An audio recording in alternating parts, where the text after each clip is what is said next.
Hi കൂട്ടുകാരെ, എന്തൊക്കെയുണ്ട് വിശേഷം? ഇന്ന് നമുക്കൊരു പായസം തയ്യാറാക്കിയാലോ? തേങ്ങാപ്പാലിൻ്റെയും LCHFൽ അനുവദിച്ച ഇൻഗ്രീഡിയൻസും മാത്രം ഉൾപ്പെടുത്തിക്കൊണ്ടൊരു പായസം. ഡയറ്റിൽ വന്നതിന് ശേഷം മധുരം നമ്മൾ കഴിക്കാറേ ഇല്ല. അതുകൊണ്ട് എന്തെങ്കിലും ചെറിയ തരത്തിൽ തേങ്ങയിൽ നിന്നും മറ്റു വെജിറ്റബിളിൽ നിന്നും നമുക്ക് കഴിക്കുമ്പോൾ തന്നെ നല്ല മധുരം ഫീൽ ചെയ്യാറുണ്ട്. അപ്പോൾ യാതൊരു ആർട്ടിഫിഷ്യലായിട്ടുള്ള ഷുഗറും പഞ്ചസാരയോ സ്റ്റീവിയോയോ ഒന്നും ഉപയോഗിക്കാതെ ഒരു LCHF ഫ്രണ്ട്ലി പായസം തയ്യാറാക്കിയാലോ? ഞാനിവിടെ തയ്യാറാക്കി കഴിച്ചു. നല്ല ടേസ്റ്റായിരുന്നു. കേരളത്തിൽ ഹബീബ് ഇൻട്രൊഡ്യൂസ് ചെയ്ത KETO അല്ലെങ്കിൽ LCHF മലയാളം, അതിൽ ഒരു ആർട്ടിഫിഷ്യൽ സ്വീറ്റ്നറും സപ്പോർട്ട് ചെയ്യുന്നില്ല. സ്റ്റീവിയ അല്ലെങ്കിൽ ഷുഗർ ഫ്രീ ഒക്കെ 0 കാർബ് ആണെങ്കിലും ശരീരത്തിനകത്ത് ചെന്നാൽ ഇൻസുലിൻ വർദ്ധിപ്പിക്കും. അതുവഴി നമുക്ക് മധുരത്തിനോടുള്ള ക്രേവിങ്സ് കൂട്ടും. പല വീഡിയോയിലും ബട്ടർ കോഫി തയ്യാറാക്കുമ്പോൾ അല്ലെങ്കിൽ മറ്റ് സ്നാക്ക് തയ്യാറാക്കുമ്പോൾ സ്റ്റീവിയ ഉപയോഗിക്കുന്നതായി കണ്ടിട്ടുണ്ട്. പക്ഷേ അതിനൊന്നും കേരളത്തിൽ പ്രചാരത്തിലുള്ള LCHFുമായി യാതൊരു ബന്ധവുമില്ല. അതൊന്നും കണ്ടുകൊണ്ട് ഡയറ്റിൽ സ്റ്റീവിയ ഉൾപ്പെടുത്തേണ്ട. അത് നമുക്ക് മധുരത്തിനോടുള്ള ക്രേവിങ്സ് കൂട്ടുകയാണ് ചെയ്യുന്നത്. പലരും സംശയവുമായി വന്നിരുന്നു. പറഞ്ഞു വന്നപ്പോൾ ഞാനിത് പ്രത്യേകം ഉണർത്താൻ കാരണം അതാണ്. അപ്പം വരൂ കൂട്ടുകാരെ, നമുക്ക് പുതിയൊരു പാൽ പായസം റെസിപ്പിയിലേക്ക് പോകാം. ആദ്യമായി എന്തൊക്കെ ഇൻഗ്രീഡിയൻസ് ആണ് ഇവിടെ ഉപയോഗിച്ചിട്ടുള്ളത് എന്ന് പറയാം.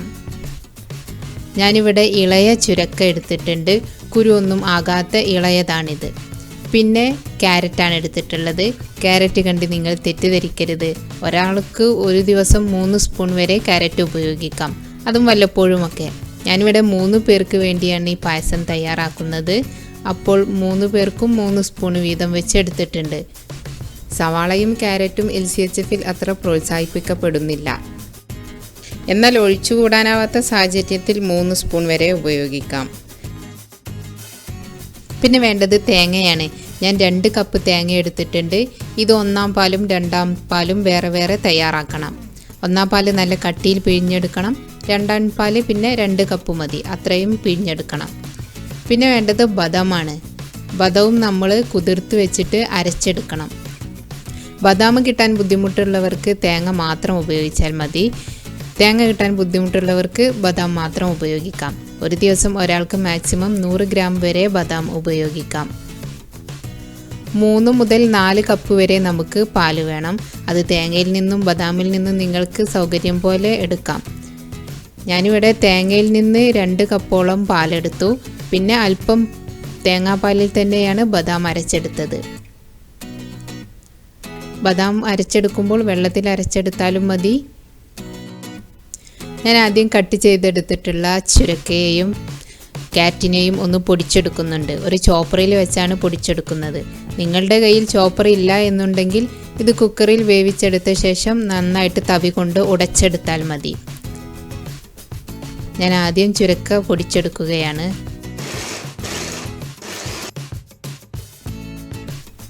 ഇപ്പം ചുരക്ക നന്നായി പൊടിഞ്ഞിട്ടുണ്ട്. ഇത് ഞാൻ വേവിക്കാനുള്ള കുക്കറിലേക്ക് മാറ്റുകയാണ്. ഇപ്പം മുഴുവൻ ചുരക്കയും പൊടിച്ചെടുത്ത് കഴിഞ്ഞു. മുഴുവനും ഞാൻ കുക്കറിലേക്ക് മാറ്റി. ഇതുപോലെ തന്നെ എടുത്തു വെച്ചിരിക്കുന്ന ക്യാരറ്റും പൊടിച്ചെടുക്കാം. ക്യാരറ്റ് ഞാനൊരു ചോപ്പറിലേക്ക് ഇട്ടു. 2-3 പ്രസ് കൊണ്ട് തന്നെ ഇത് പൊടിഞ്ഞു കിട്ടി. ക്യാരറ്റും നമുക്ക് വേവിക്കാനുള്ള കുക്കറിലേക്ക് മാറ്റാം. നമ്മളെടുത്ത തേങ്ങ ആദ്യം 1 കപ്പ് വെള്ളമൊഴിച്ച് ഗ്രൈൻഡ് ചെയ്തെടുക്കുക. ഇത് അരിച്ചെടുക്കുക. ഈ പാലാണ് 1-ാം പാല്. ഇതേ തേങ്ങ തന്നെ 2 കപ്പ് വെള്ളമൊഴിച്ച് വീണ്ടും ജ്യൂസ് ചെയ്യുക, അരിച്ചെടുക്കുക. ഇതാണ് 2-ാം പാല്. ഈ 2-ാം പാലിലാണ് നമുക്ക് ചുരങ്ങയും ക്യാരറ്റും വേവിക്കേണ്ടത്. അല്പം ഉപ്പ് കൂടി ചേർത്ത് കൊടുക്കാം. കുക്കർ അടച്ചു വെക്കാം. ഒരു വിസിൽ വന്നതിന് ശേഷം മീഡിയം ചൂടിൽ വെച്ച് കൊടുക്കാം. പിന്നെ ഒരു 10 മിനിറ്റ് കഴിഞ്ഞതിന് ശേഷം തീ ഓഫ് ചെയ്യാം. കുക്കർ നന്നായി തണുത്തതിന് ശേഷം തുറന്നു കൊടുത്താൽ മതി. അപ്പോഴേക്കും നമുക്ക് ബദാം ഒന്ന് അരച്ചെടുക്കാം. ഞാൻ ഒരു പിടി ബദാമാണ് ഇവിടെ എടുത്തിട്ടുള്ളത്. അല്പം തേങ്ങാപ്പാലിലാണ് അരച്ചെടുക്കുന്നത്. തേങ്ങ ഉപയോഗിക്കാത്തവർ ബദാം ആദ്യമേ അരക്കണം. എന്നിട്ട് 1.5 കപ്പോളം ബദാം പാലിൽ പച്ചക്കറി വേവിച്ചെടുക്കാം. ഞാൻ ബദാം അരച്ചെടുക്കുകയാണ്. ഇപ്പം കുക്കറെല്ലാം തണുത്തിട്ടുണ്ട്. ഞാൻ തുറന്നു നോക്കി. പച്ചക്കറിയെല്ലാം വെന്തിട്ടുണ്ട്, നല്ലൊരു സ്മെല്ലുണ്ട്. തേങ്ങാപ്പാലിൽ ചുരക്കയും ക്യാരറ്റും വെന്ത് വന്നതിൻ്റെ ഒരു സ്മെല്ല്. ഇനി തവി കൊണ്ട് ഞാൻ ചെറുതായിട്ടൊന്ന് ഉടച്ചു കൊടുക്കുന്നുണ്ട്.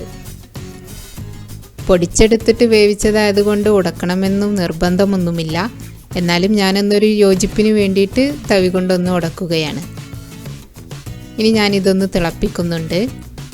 തിളച്ച് വന്നതിന് ശേഷം ബദാം അരച്ച് വെച്ചത് ചേർത്ത് കൊടുക്കാം. ഇപ്പോൾ ഇത് നന്നായി തിളച്ചിട്ടുണ്ട്. ബദാം അരച്ചത് ചേർത്ത് കൊടുക്കുകയാണ്. ഈ ബദാം ഒന്ന് വേവുമ്പോൾ പായസത്തിനൊരു കുറുക്കം രൂപം കിട്ടും, ഒന്നും കൂടി തിക്നെസ് കിട്ടും. ഞാൻ നന്നായിട്ടൊന്ന് മിക്സ് ചെയ്യുന്നുണ്ട്.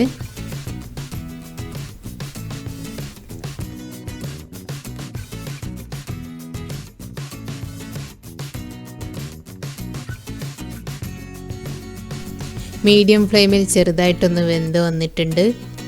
ഇനി നമുക്ക് ഇതിലേക്ക് 1/4 പാല് കട്ടിക്ക് പിഴിഞ്ഞ് വെച്ചത് ചേർത്ത് കൊടുക്കാം. പാല് ചേർത്തതിന് ശേഷം വല്ലാതെ തിളച്ച് പോവരുത്, ചെറുതായിട്ടൊന്ന് ചൂടായാൽ മതി. ഞാനൊന്ന് മിക്സ് ചെയ്യുകയാണ്.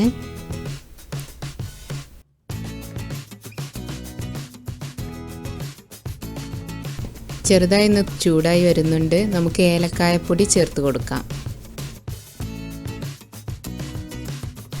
നന്നായിട്ടൊന്ന് മിക്സ് ചെയ്യാം. പാലിവിടെ ചൂടായി വന്നിരുന്നു.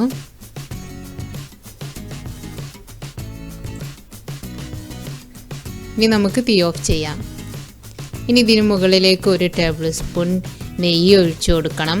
എൻ്റെ കയ്യിൽ നെയ്യ് റെഡിമെയ്ഡ് ഇല്ലാത്തത് കൊണ്ട് ഞാൻ ബട്ടർ ഒന്ന് ഉരുക്കുകയാണ്. 1 സ്പൂൺ ബട്ടർ ഞാൻ ഉരുക്കുന്നുണ്ട്.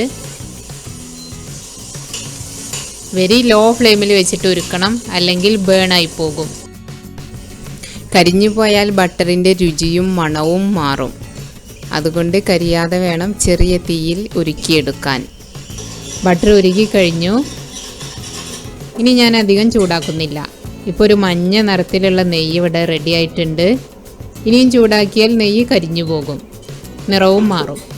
ഇനി ഞാനിത് പായസത്തിലേക്ക് ഒഴിച്ചു കൊടുക്കുകയാണ്. നന്നായിട്ടൊന്ന് മിക്സ് ചെയ്യാം.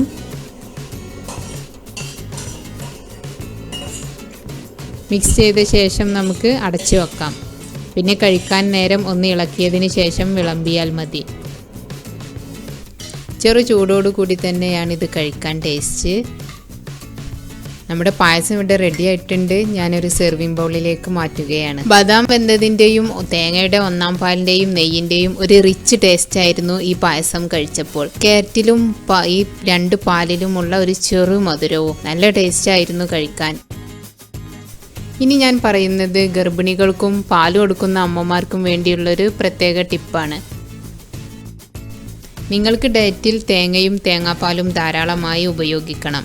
ഈ റെസിപ്പി ചെയ്യുമ്പോൾ ലാസ്റ്റ് കുറച്ചുകൂടി തേങ്ങ ചിരവിയതും ചേർത്ത് കൊടുക്കാം. തേങ്ങയും തേങ്ങാപ്പാലും ധാരാളം ഉൾപ്പെടുത്തിയ ഒരു റെസിപ്പിയാണിത്. ഇടയ്ക്കൊക്കെ ട്രൈ ചെയ്ത് നോക്കാം. മാത്രമല്ല, നമ്മൾ ലാസ്റ്റ് ചേർത്ത തേങ്ങ കഴിക്കുന്ന സമയത്ത് ഇടയ്ക്ക് കടിക്കുന്നത് ഒരു രുചി തന്നെയാണ്. LCHF പാൽ പായസം ഇവിടെ റെഡിയായി കഴിഞ്ഞു. ഞാനൊരു സെർവിങ് ബൗളിലേക്ക് മാറ്റുകയാണ്. നമ്മളിവിടെ യാതൊരു തരത്തിലുള്ള മധുരവും ഉപയോഗിച്ചിട്ടില്ല. എങ്കിലും ബദാം അരച്ചതിലെയും തേങ്ങാപ്പാലിലെയും ഒരു കൊച്ചു മധുരം ഇതിൽ ഫീൽ ചെയ്യുന്നുണ്ട്. നല്ല രുചിയായിരുന്നു ഇത് കഴിക്കാൻ. ഇനി നിങ്ങൾ വർക്കൗട്ട് ചെയ്യുന്ന ആൾക്കാർക്ക് 1 സ്പൂൺ കൂടി ബട്ടറോ നെയ്യോ കൂടുതൽ ചേർത്തുകൊണ്ട് ഇത് കഴിക്കാം. കൂടുതൽ സമയം സ്റ്റാമിന നിലനിൽക്കും, കൂടുതൽ എനർജിയും കിട്ടും. ഞാനിത് കഴിച്ചത് രാത്രിയാണ്. രാത്രിയോ ഉച്ചക്കോ ഇനി നോമ്പ് തുറക്കുന്ന സമയത്തേക്കൊക്കെ ട്രൈ ചെയ്ത് നോക്കാവുന്ന ഒരു റെസിപ്പിയാണ്. എല്ലാവരും ട്രൈ ചെയ്ത് നോക്കണം. ഇഷ്ടമായാൽ ലൈക്ക് ചെയ്യാനും ഷെയർ ചെയ്യാനും മറക്കരുത്. ഇതുവരെയും എന്നെ സപ്പോർട്ട് ചെയ്യുകയും സഹായിക്കുകയും ചെയ്ത എല്ലാ സുഹൃത്തുക്കൾക്കും 1000 നന്ദി. അപ്പോൾ അടുത്ത വീഡിയോയിൽ വീണ്ടും കാണാം.